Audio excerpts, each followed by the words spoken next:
Hi friends, welcome to Mobisec channel. இன்றைக்கி நம்ம என்ன பார்க்க போகிறோம்னா, முதியோர் உதவித்தொகை உயர்வு 2000 அப்படின்னு நிறைய செய்திகள் வெளியிட்டிருக்காங்க. அது என்ன அப்படிங்கிற செய்தியை பற்றி தான் பார்க்க போகிறோம். வாங்க இந்த வீடியோக்குள்ளே என்ன செய்தி, எவ்வளோ உயர்த்தியிருக்காங்க, இல்லை இது உண்மையான நியூஸா இல்லை ஃபேக் நியூஸா அப்படிங்கிறத பற்றி பார்ப்போம். இதுதான் அதோட அஃபிஷியல் நியூஸு. அதாவது முதியோர் உதவித்தொகையுடன் கூடுதலாக 2000 வரவு வைப்பு இந்த மாதத்துக்கு. அதாவது வழக்கமாக 1200 கொடுப்பாங்க. அதோட சிறப்பு நிதியாக 2000 வரவு வைக்கப்பட்டுள்ளது அப்படின்னு அறிவிப்பு வெளியிட்டிருக்காங்க. விளிம்பு நிலையில் இருப்போருக்கும் சிறப்பு நிதி கிடைக்கும் வகையில் 2000 வரவு அப்படிங்கிறத மு.க.ஸ்டாலின் சொல்லியிருக்காங்க. அது மட்டும் இல்லாமல் இது முதியோர் உதவித்தொகை மட்டும் இல்லாமல் விதவைகள், மாற்றுத்திறனாளிகளுக்கும் இந்த 2000 சிறப்பு நிதி கிடைக்கும் அப்படின்னு சொல்லியிருக்காங்க.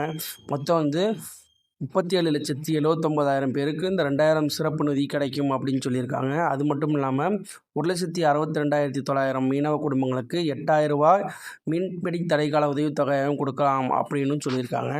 இது மட்டுமல்லாமல் நீலகிரி மாவட்டத்தைச் சேர்ந்த 14,870 தேயிலை விவசாயிகள் பயன்பெறும் வகையில் அவங்களுக்கு நெல் கொள்முதலத்தில் கிலோ 2 ரூபாய் ஆதார விலை என 8.53 கோடி நிதி ஒதுக்கியிருக்காங்க.